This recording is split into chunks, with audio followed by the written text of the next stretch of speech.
Olá galera, tudo bem com vocês? Estou aqui para a correção de mais uma lista de exercícios, tá? Começando por interação gênica e epistasia e depois com a sequência de herança quantitativa. Então, o primeiro exercício, um exercício de teoria, diz: sobre a interação gênica, marque a alternativa incorreta. Na interação gênica, 2 ou mais genes interagem para determinar uma característica. Verdadeiro. Para que ocorra interação gênica, é necessário que os genes estejam em um mesmo cromossomo. Não é necessário. Então, essa aqui já é a falsa, tá? Casos de interação gênica normalmente não obedecem às leis de Mendel. De fato, não obedecem. A epistasia é um tipo de interação gênica? Sim.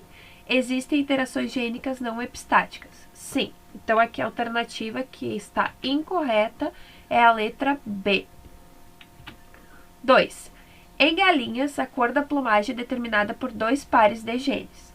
O gene C dominante condiciona a plumagem colorida, enquanto seu alelo recessivo determina a plumagem branca.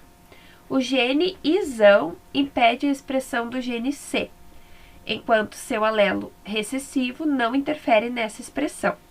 Bom, essa informação de que o gene I dominante impede a expressão do C significa que ele é o epistático. E sendo um alelo dominante, é um caso de epistasia dominante. 3. Assinale a alternativa correta. A cor da pelagem em cavalos depende, dentre outros fatores, da ação de 2 pares de genes, o gene B e o gene W. O gene B dominante determina pelos pretos e seu alelo recessivo determina pelos marrons. O gene W dominante inibe a manifestação da cor, ou seja, é um caso de epistasia dominante, fazendo com que o pelo fique branco, enquanto o alelo recessivo permite a manifestação da cor. Então, o que a gente tem que fazer aqui? Construir o quadro de Pinet com as informações que nós temos, tá? O cruzamento de um duplo heterozigoto. Então, coloquei aqui Bzão, Bzinho, Wzão, Wzinho, tá? Duplo heterozigoto, repete aqui na outra coluna. A gente faz o cruzamento desses indivíduos.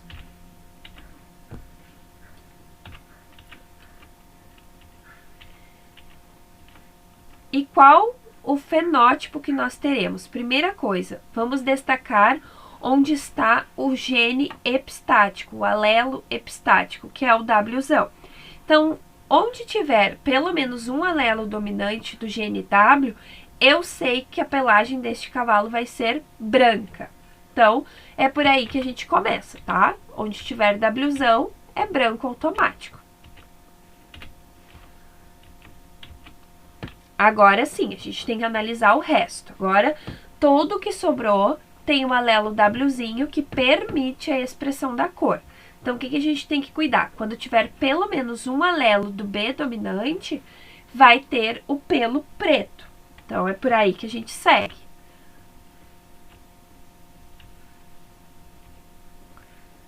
Preto, preto, preto. Então, aqui nesse quadrado, nós podemos observar que nós tínhamos 12 possibilidades de pelo branco para 3 possibilidades de pelo preto e uma possibilidade de pelo marrom. Então, nós temos 12 para 3 para 1. Letra D, a alternativa correta. 4. Na moranga, a cor dos frutos deve-se às seguintes combinações de genes. Alelo B dominante com azinho é amarelo, Bzão com azão é branco, Bzinho com azão é branco e azinho, Bzinho, Bzinho é verde. O que a gente pode observar? Que quando o alelo dominante do gene A está presente, a pigmentação é bloqueada. Então, significa que o gene A é epistático sobre B e sobre o Bzinho. Alternativa letra E.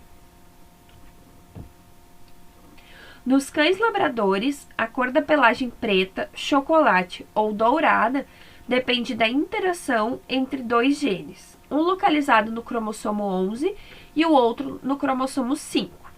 O alelo dominante Bzão é responsável pela síntese do pigmento preto e o alelo recessivo Bzinho pela produção do pigmento chocolate.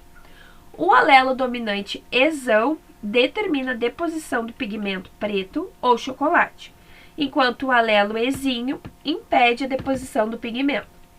Esse exercício é um caso de epistasia recessiva, quando a presença destes alelos recessivos inibe a ação de outro gene, tá? Dentre 36 cães resultantes do cruzamento de cães heterozigóticos nos dois locos, com cães duplo homozigóticos recessivos, quantos com pelagem preta, chocolate e dourada, respectivamente, são esperados? Bom, agora, pessoal, mudou um pouquinho o nosso cruzamento, tá? Não é o caso de um duplo heterozigoto. É um duplo heterozigoto com um duplo homozigoto recessivo.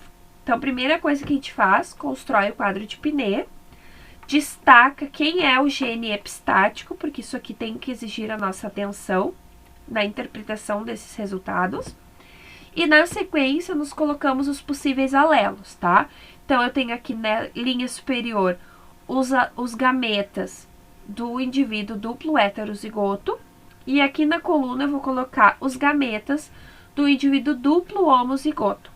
Percebam que este indivíduo só tem uma possibilidade de gametas, tá? Esse tipo de exercício é muito mais rápido de resolver, porque você não precisa completar o quadro, só a primeira linha, porque as demais serão idênticas.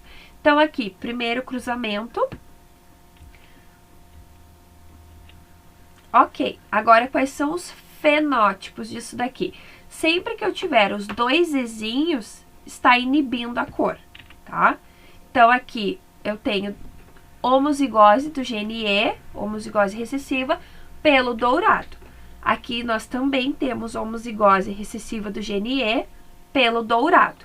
Agora, o que a gente tem que analisar? Quando tiver o B dominante, é pelo preto. E quando tiver o B recessivo, duplo recessivo, né? Pelo marrom, tá bom? Então, qual é a nossa interpretação? 2/4 de pelo dourado, 1/4 de pelo preto, 1/4 de pelo marrom. Analisando os 36 cães resultantes, 2/4, então, é equivalente a 18 cães, 1/4 preto, 9, e 1/4 marrom, 9. Então, a resposta dessa questão número 5 é a alternativa letra B, tá? Porque pede, respectivamente, na ordem preto, chocolate e dourado, certo? Falando agora dos nossos exercícios de herança quantitativa. Bom, numa determinada espécie de milho, a altura da planta varia de 150 centímetros a 300 centímetros. Cruzando-se linhagens homozigóticas que produzem plantas com altura 150 centímetros e linhagens homozigóticas que produzem plantas com altura de 300 centímetros, obteve-se uma geração F1 que, autofecundada, originou 7 fenótipos. Quantos genes efetivos estão atuando na herança da altura do milho? Bom, sempre, pessoal, a quantidade de genes é menos 1 do que a quantidade de fenótipos, tá? Então, o que a gente tem que considerar as informações pertinentes?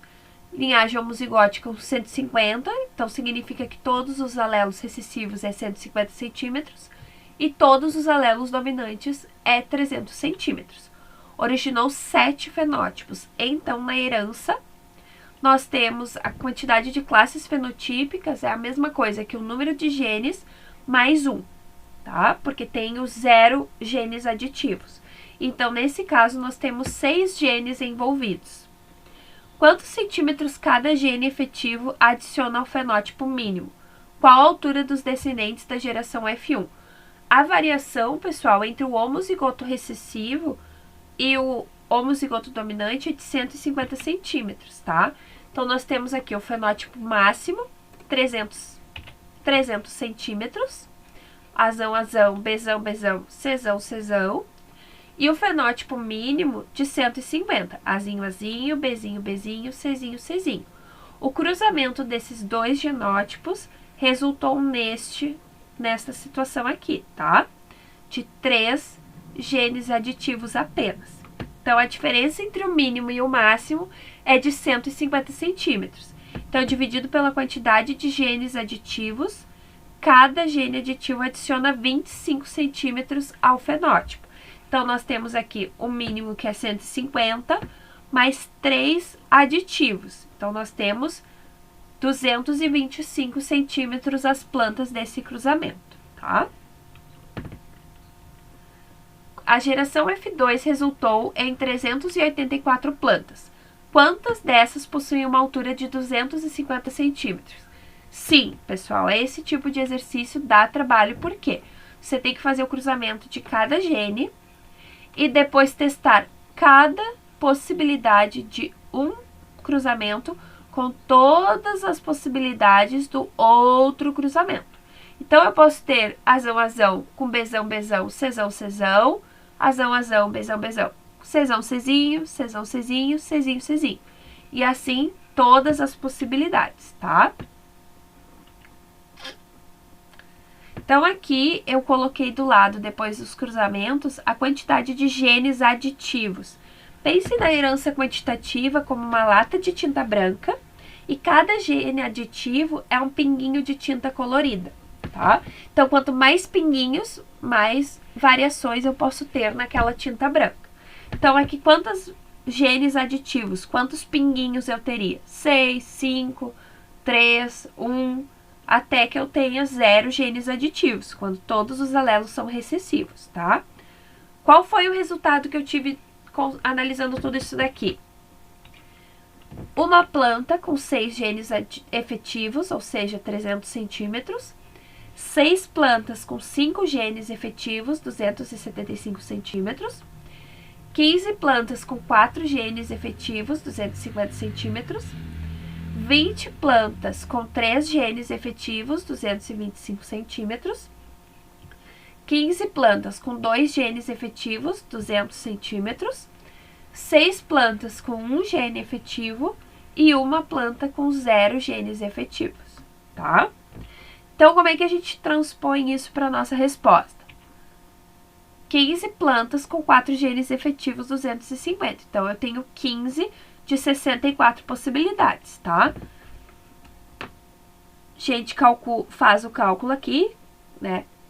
15 de 64 de 384 indivíduos vai totalizar 90 plantas. Um exemplo clássico da herança quantitativa é a cor da pele em seres humanos, embora não seja o único caso deste tipo de herança. Apesar de serem utilizadas letras maiúsculas e minúsculas para identificar os genes e seus alelos, esta maneira de escrever não indica que exista dominância e recessividade entre os alelos, conforme se pode deduzir pela observação dos resultados fenotípicos mostrados no quadro abaixo. Então, o que a gente tem aqui? Não importa em qual posição esteja o alelo aditivo, e sim a quantidade de aditivos, tá? 3 letras maiúsculas são 3 letras maiúsculas, independente de quais delas são maiúsculas, tá? Então, aqui, vamos analisar as proposições. O efeito dos alelos e dos genes é aditivo, ou seja, o efeito de um soma-se ao efeito do outro. Verdadeiro. Os fatores ambientais podem influenciar no fenótipo neste tipo de herança. Tá aqui o exemplo da cor da pele, né? O ambiente influencia no tom que a nossa pele está ao longo do ano. Verdadeiro. 3. A distribuição dos fenótipos nesse tipo de herança é contínua, ou seja, não existem apenas 1, 2 ou 3 tipos de fenótipo. Existem muitos intermediários. Verdadeiro. Este tipo de herança tem ligação com o sexo, pois os genes estão localizados nos cromossomos X e Y. Nada a ver, né, pessoal? Nós nem falamos ainda de heranças relacionadas ao sexo e aos cromossomos X e Y. Então, aqui as afirmativas verdadeiras, apenas 1, 2 e 3. Certo, pessoas? Espero que tenha contribuído para a aprendizagem de vocês, que tenha esclarecido algumas dúvidas, e qualquer coisa que vocês precisarem, chamem a prof no privado, tá bom? Até a próxima, pessoal!